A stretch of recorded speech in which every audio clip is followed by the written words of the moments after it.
Hi everyone, and welcome to the weekly crypto recap show where we go over all of the juicy crypto news from the week. And I am delighted to have my regulars on the show with me today. We have Chris Karabats, aka Zaphoid from Smart Cash. Welcome to the show, Chris. Hey, always good to be here. Oh, always great to have you. And we have Kieren Mesquita, aka Mesquita. Welcome to the show, Kieren. Hello. It's great to have you. I like the curtains in the background. And Kieren, you're currently in San Francisco. You were just here. We got to hang out in person at Bitcoin 2019 conference, which was super fun. Yeah, Bitcoin 2019. Probably one of the best conferences I've been to. It was super fun, and my voice is a little husky. I apologize to everyone. It's because we all went out for like the most epic karaoke afterwards. It was really fun. So like Fluffy Pony and the creators of Float and Kieren, like there was a bunch of it was really good. So that happened, and we're going to be talking about one of the events at this conference. I wanted to talk about it because I think it's a really special event in Bitcoin history. So we'll talk about that later on. To start off with, right now, Craig Wright is testifying. There is a hearing. He was asked to appear in person in court, and that is currently going on as we speak. So I've been doing some sleuthing online, finding the people who are there, who are live tweeting about this, and there are lots of people talking about what's going on. So Katie Ananina has been putting out some pretty great tweets about this. Apparently, this is kind of a summary of what he said so far. Are you Satoshi? Yes. Do you recognize this white paper? I wrote it. Why did you leave BTC and disassociate with Satoshi? My invention was used for bad things. And he starts crying. He says they created Silk Road and Hydra. It was used to fund child pornography. So this is the type of stuff that's going on here. Apparently after his testimony, he was bawling into his lawyer's arms. He was talking about like all kinds of things. Chris, you wanna give us a summary of some of the things that have been going? Like, I mean, the main takeaway, he said he was ashamed of my invention, is what he's saying. That is what's going on in this hearing right now. But Chris, what are your thoughts on all this? The guy, I don't get why the guy is going to court and saying this. Is he really hoping that some old man crying in court will get sympathy? Like, I don't understand what the point here of his antics are. I mean, he's talked about he wants Bitcoin to become more valuable so he can sell all that he has and give $1 billion to educate the poorest people in the world. Like, I'm stretched to think what any of this has to do with the actual court case, and it's ridiculous. Like, the guy is like, oh, it's used for bad things. Like, yeah, so is all the money everywhere. That has nothing to do with Bitcoin itself and what Bitcoin could do for good. You know, it's not like any of those things wouldn't have happened without Bitcoin. And the guy, like, this is a new direction he seems to be taking this. Like, I'm a sensitive man. Please have pity on me. I'm only a good soul. I stopped going to church, he says, because he felt so ashamed by the direction Bitcoin church. Like, I'm so confused. So in my opinion, there's no chance that he is his Satoshi. And when you talk to the people who ran the mailing list where it was created, all of these things, like, I mean, there's a very simple way he could prove this. He could just sign a message with his private key rather than going through all of these court systems. I mean, it's just so dramatic and so over the top and so unnecessary. And I mean, he's doing a brilliant job with all of this convincing right now for all of the least acquainted people with the technology. They're the type of people who are going to get duped. And he said that he wants, you know, Bitcoin to go high so he can sell it all to save his soul by educating the poorest billion people or whatever. And that is somewhat contradictory to his earlier public statements about, if you cross me, I'm going to sell everything and it'll go to zero and nobody will be able to trade, which is what he was saying during the whole fork nonsense a few months ago. So he's definitely contradicting himself, at least in tone, if not in, you know, actual context. You know, other points here is, you know, Satoshi kind of disappeared in 2010 and Silk Road didn't happen until 2011. So that wasn't really a good reason for him to leave, if that indeed was his reason. That's such a great point, Chris. I didn't even think about that. He said he left, he disassociated because he was ashamed of the Silk Road and all this, which came a year later. He is not only Satoshi, but he is prescient. He has incredible foresight and is able to predict the future. This is incredible. Well, I mean, Craig Wright has a time machine, right? Like, you see that's how he managed to sign messages from the future and all of that. Like, Exactly. With all that, it wasn't backdating. It was just some weird, glitch in the time-space continuum. So all of that is going on right now. There's also a great thread from 22nd Century Crypto, or that crypto guy who's been kind of following everything and has been writing notes on paper. So if you wanted to check that out, I'll post the link in the description afterwards so you can follow what he's saying about all of this. But it is, I mean, this is interesting. Like this, you've got this very skeptical judge who is potentially holding him in contempt of court because he didn't provide the addresses that were asked of him. And he was saying now that, well, the addresses don't exist and that, these public addresses were never meant to exist. They were just one-time use things that were thrown away. And in his version of Bitcoin, public addresses don't exist. And all these, strange things that are going on.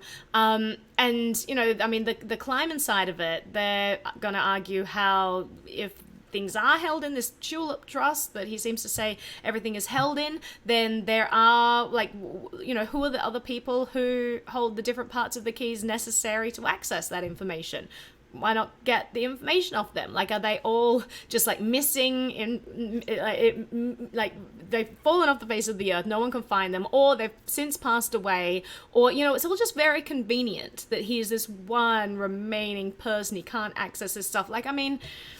There's a lot of stuff going on here. The guy is managing to stay in the public, but it seems like he's screwing himself by what's going on here, by his earlier public statements contradicting what he's saying in the courtroom. And any sensible judge is going to look at that, if he's made aware of it, and not give him a lot of rope. So, yeah, who knows? CSW himself, maybe he's suffering dementia. I don't know. The guy is just not acting in a stable manner, it seems. Absolutely. So we're going to be following everything that's going on with this case and keep you updated. And following all these accounts, there's also a great thread on Bitcoin Talk.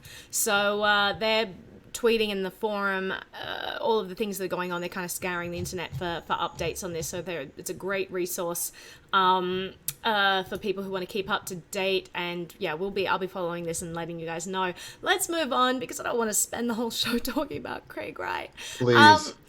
Please. So one thing I do want to say, and it's related to the conference, Bitcoin 2019. So I created a video that I think is the most proud I have ever been of an interview that I created. And I managed to get the creator of Proof of Work and the creator of Blockchain to meet for the very first time and chat with me on stage at Bitcoin 2019. So that was one of the best experiences that I've ever had. These two people who invented this early technology and who make up over half of the citations in the Bitcoin white paper, talking for the very first time with each other on stage, and just seeing they had such chemistry backstage. As soon as they get off, you can see that they'd never talked to each other or whatever before, and kind of who is that and then backstage, after they'd heard each other and what they had to say on stage, they're both chatting about all this stuff, and it was just such a beautiful moment. So I wanted to mention that because that's kind of a historic moment as well. These two people who were both cited in the white paper who didn't have anything to do with each other. And Scott Stornetta keeps a very low profile. Adam Back, he very much just associates with Blockstream these days, and so just having them talk about the early foundings together was really cool. So just something that I want to mention. Did you guys manage to catch any of that interview? So I watched the whole thing live. Yay! Yeah, that was probably my favorite panel of the entire conference. Some very intelligent things that were said. Great watching it. I don't know really what else you can say. Um, Yeah, I mean, it was interesting because I actually organized within each of them individually to interview them. I'd already interviewed Scott before. Came over to my house and we hung out with his wife, and they're just so beautiful. But then I asked him, "You're going to be at the conference, will you do an interview?" And then I asked Adam separately, "Will you do an interview?" Turns out they were both available around the same time, so I was like, "Will you both do an interview together with me?" And they both said yes. And then I asked the conference, I said, "Listen, I've got these two people who are going to be doing an interview with me backstage. Could we just pop that on the main stage?" And they were like, 100%, we are putting this on the main stage. Whatever we need to do, we're going to make this happen. And I was so grateful to both of them because I just kind of sprung it on them and they both went with it. So yeah, so super happy with how that went. If you haven't checked it out, I'll also post a link in the description, but pretty historic moment there that I just wanted to mention. Kieren. I think we've gone offline. What? Have we? No, we haven't gone offline. No, we're not. Okay. That's just me. Have we gone Nope. offline? I'm still Yes. watching us. No, we have gone offline. Someone said Have no. Can you guys hear us? Oh, we went offline for a little bit, but we're back. Oh no, so they heard all of it was just, guess who's back? Back again. Okay, we won't go there. I'm glad we're back. Not sure what happened then. Something happened, but we're all there. Did you guys heard all of the stuff that we said? Great. I'm glad. We're basically just saying that this was a historic moment in Bitcoin history when you had these two great giants of Bitcoin coming together, meeting for the first time and chatting. I just thought that was such a beautiful moment. So now I want to talk about something interesting that's going on with Libra. So we've talked about this a lot on the show before, and a lot of developments have happened since then. So Libra is being asked to appear for two different hearings about the currency. And what's fascinating to me is like you have Bitcoin and then you have all these altcoins and you have years and years and years of all of these projects coming out, and governments are like, and then there's all this FUD in the news and whatever, people saying like, oh, don't go near crypto, it's bad or it's scammy or whatever. As soon as you have this centralized project with this, a figure at the center of it that you can actually call in and subpoena and do all of that, that's when the government starts making its move, because it realizes it can't touch the decentralized projects. And so now there's going to be an epic battle ahead of us of the government versus Libra. So we'll have to see what happens there. But basically, so the chairwoman of the House of Financial Services, so that's Maxine Waters, she announced on Monday that the panel, this last Monday, that a panel will hold a hearing next month, but then we had a second congressional hearing is now scheduled. And so you've got all of these hearings. You've got people in Europe who are wanting hearings as well. People are scared. People are terrified of this. And I think it's a really great point that CZ from Binance actually brought up about this. Like when you're talking about identity on the blockchain at the heart of Libra, and people kind of overlooking that. And he was saying, Facebook already knows exactly who you are. They know who all your family and friends are. They know where your location is. They know all of your likes. Like, they know everything about you. So it is, it seems logical they're going to go into the identity business there. Like, I wouldn't encourage anyone to associate themselves with the Libra coin at all. But it is interesting that people like Maxine Waters are coming along and saying, no, this is competition for the US dollar. We can't allow this. So, like, I'm so torn. On the one hand, I'm like, oh, Libra is terrifying. On the other hand, I'm like, government is terrified it, and the enemy of my enemy is my friend. Like, I just don't know what to think about this project. Like, I'm just not going to encourage anyone to get involved with it, but I am kind of excited about disrupting the idea of only governments can create money, only governments can create, identities or verify identities. I'm interested to see where this is going to go. What are your thoughts? Libra's complicated. It's a big gold basket of stuff. You can read a bunch about it, but and I hate Facebook. I will not hesitate to say that, as I'm presuming live streaming on Facebook as well. But Hi, Facebook. We don't like you that much. I don't know why I still no one engages with me on Facebook. I don't know why I do it. I just do it because, I want people to see my stuff, and maybe if they're an avid Facebook user and they see my content, then maybe they'll start to think twice if we're talking about all this. I don't know. I'm hoping to reach as broad an audience as possible and bring them over to the dark side. We'll see. I share your stuff on Facebook. But anyway, it really isn't much of a competition for something like Bitcoin, in the sense that it's not decentralized, it's not borderless, it's not permissionless, it's not any of the things that we like about Bitcoin. It is a competition to Bitcoin in the fact that it is a medium of exchange. That's what it's going to be. But at the same time, it seems to be more of a competition to the traditional payment networks, where if people aren't worried about Visa or MasterCard having all their payment information anyway, they won't necessarily be worried about this Libra organization that's backed by Facebook and Visa and MasterCard and a bunch of other traditional people having all that information. So my possibly overly optimistic view of it is that once people get used to using something like Libra, they will probably be more open to realizing that, hey, maybe a non-government backed currency isn't so crazy. So maybe something like cryptocurrency is actually okay. Yeah, and that's my overly optimistic view. I'm overly optimistic too, but I also look at statements like this that also make me optimistic, where you have Maxine Waters on Thursday. She said, we've got to protect our consumers. We can't just allow Facebook to go to Switzerland with all of its associates and begin to compete with the dollar. Like, she, on behalf of the US government, is terrified of the US dollar losing its power. This goes back to what that congressman said a couple of months ago, when he's like, we can't allow Bitcoin to undermine the US power and our ability to leverage that power and force other countries to do our bidding around the world. Like, he said that. Maxine's saying stuff about this, about how this is going to be direct competition with the dollar. She's absolutely right. If you have a currency that, in order to send it overseas, it's going to cost you $30 wire transfer. It's going to take a week at least to clear. It's convoluted. You have to sign all this paperwork. You have to call the bank to do it. Like, as someone who has an international bank account, because I'm from Australia,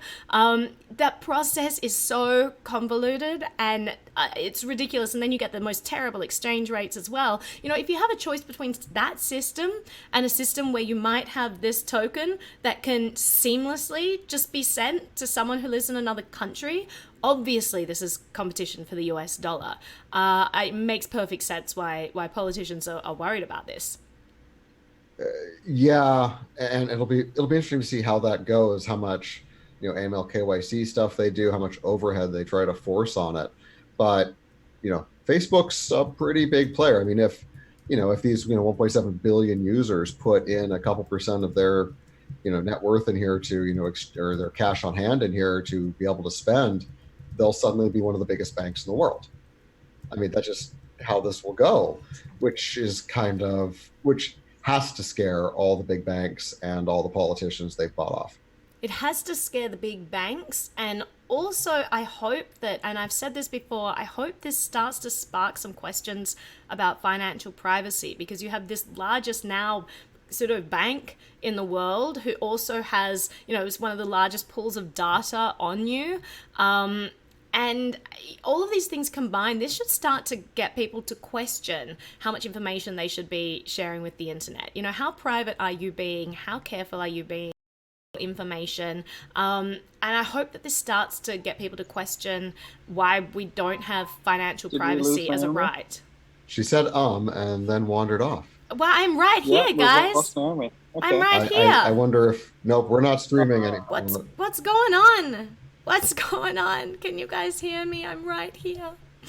Here. Okay, now I can hear you. You can hear me? Back. I don't know what's going on, but this internet's not doing well today. It just follows me everywhere I go. Bad internet just follows me. I don't know. So you just need to get Google Fiber. Exactly. You'd think in Silicon Valley they'd have some good internet here, Apparently not where I live. So, one thing that I was just saying is that I hope that this gets people to question how much information they're putting out there, because financial privacy is incredibly important. We just take it for granted that the government can come in and intercept all that, collect all of that data, and that isn't something that we should be taking for granted. We should be questioning that. And now that, Facebook is involved in all of this and we're already questioning how much data they collect, I'm hoping this gets the conversation started about financial privacy. I mean, I really hope it does. I mean, the IRS has been hacked multiple times, leaking out millions of our information, and nobody seemed to care. Yeah. So I really hope that this gets some of it out there as people who are already freaked out about Facebook start to think about it. I really, really would be nice if we started taking your privacy seriously. Absolutely. Kieren, anything to add before I go on to some other scary things happening with government? No, I mean, like the Facebook thing, I think is, it's not a competition of Bitcoin. It's not the same. It's not a cryptocurrency in the same way that, Bitcoin, Ethereum, Litecoin, XYZ coin is. So, it doesn't, it's like Bitcoin doesn't pose an immediate threat to the US dollar and all that. But, Facebook's Libra is sort of more like an evolution of traditional payment networks. It poses a much more immediate threat, I think, which is probably why we're seeing the Senate here, come in a bit more harder on Facebook rather than on Bitcoin. But I wouldn't be surprised if we start seeing this. If they're successful with this, actually, I wouldn't be surprised if we start seeing that same sort of attitude or notions applied to things like Bitcoin as well later on. Yeah, absolutely. And one other scary thing that's going on that I wanted to mention, because it's directly tied in with all of this, is the United States relationship with encryption. So there have been epic encryption battles. I mean, that's how the entire cypherpunk movement, that's what it was about. It was about coming together, coders coming together and fighting for the right of privacy on the internet. And so what's happening now is the Trump administration, they're discussing whether or not they're going to continue to allow end-to-end encryption. They are skeptical of anything that, like any data that they can't access. And I think that is such a terrible default. It's the direction that Australia's gone down. They have done the same thing. They're putting backdoors in everything. They're accessing all your data at all times. And now America is, they're questioning what they say, like, they call going dark. So that was the focus of the meeting on Wednesday morning that they held.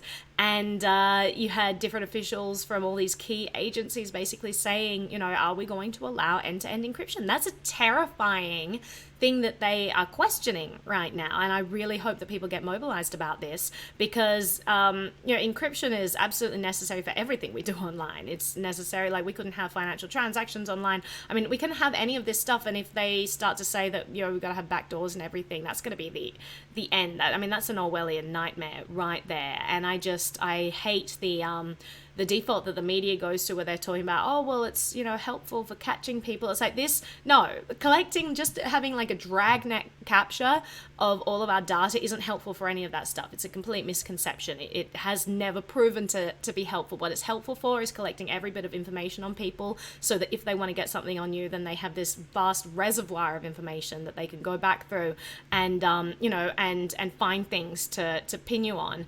So it's just this scary situation that I think we're entering, that I just wanted to bring up on the show.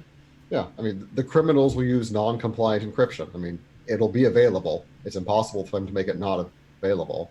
And just the regular people will be forced to use substandard encryption, which will have backdoors coded into them by whoever, and those tools will leak out to the criminals. So then your information will be out there for everybody, because every single freaking tool the NSA has made has been used to break into people by private hackers, because it always leaks 100% of the time. It's absolutely ridiculous that they even think about this. But Australia's doing it. People in Europe are talking about it. Germany was talking about it. And, America is too, because we're the land of the free. Oh, if I don't laugh, I'll cry at that. My gosh. So, Kieren, anything to add to that? Because I want to, there's one more thing in this thread that I want to mention about all this invasion of privacy. Yeah, well, as someone that currently lives in Australia, I've worked on projects that are very heavily affected by this. The talking points here are very similar to what the bill that just got passed in Australia is. So that's pretty scary. I mean, like in Australia, see, the bill in Australia does quite specifically state that, okay, this will not be a systematic weakness of encryption, or this will not require a backdoor. But like, yeah, that's kind of a lie. You can't comply with this without building a backdoor or a systematic weakness into your encryption. Um, and the Department of Justice and FTI here have actually started recognizing that as well. So it's not that these government agencies are oblivious to the threats that they pose. Like the DOJ and FBI argue that crashing criminals and terrorists should be the top priority, even if watered down encryption creates hacking risk, right? So they recognize it, but it's like a bit of a red herring, and it's like, oh, we want access to everything, and regardless of what sort of risks it actually provides to the general populace.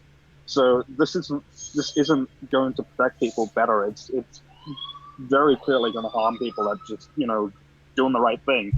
And as Chris said, criminals are just going to end up using illegal encryption anyway. So yeah, I don't like these kind of laws.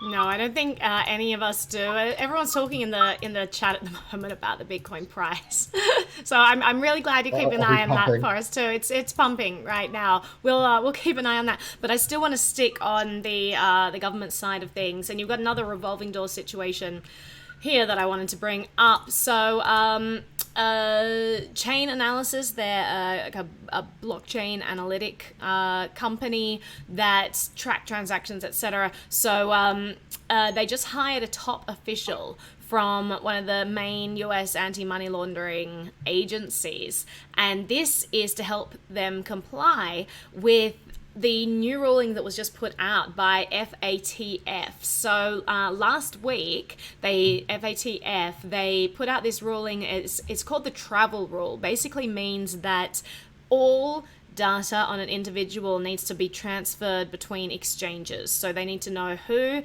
they're sending the money to and where it's coming from. They need to have all of this information about the identity of the person.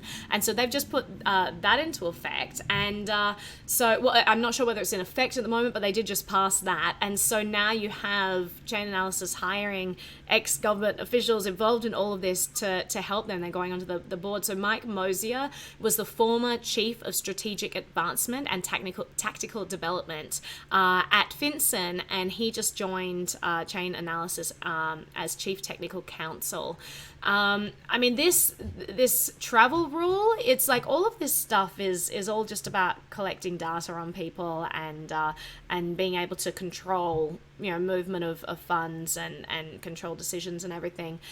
And it's I mean, it's all in the same vein, right? Everything that we've been talking about, just collecting information, controlling decisions and all that. What are your thoughts on everything going on right now? They just want to be able to make it harder to use crypto and harder, they want to control how money crosses borders. That's just how this is. They want to know what's going on. Chain Analysis has been in this space for a while now. They've been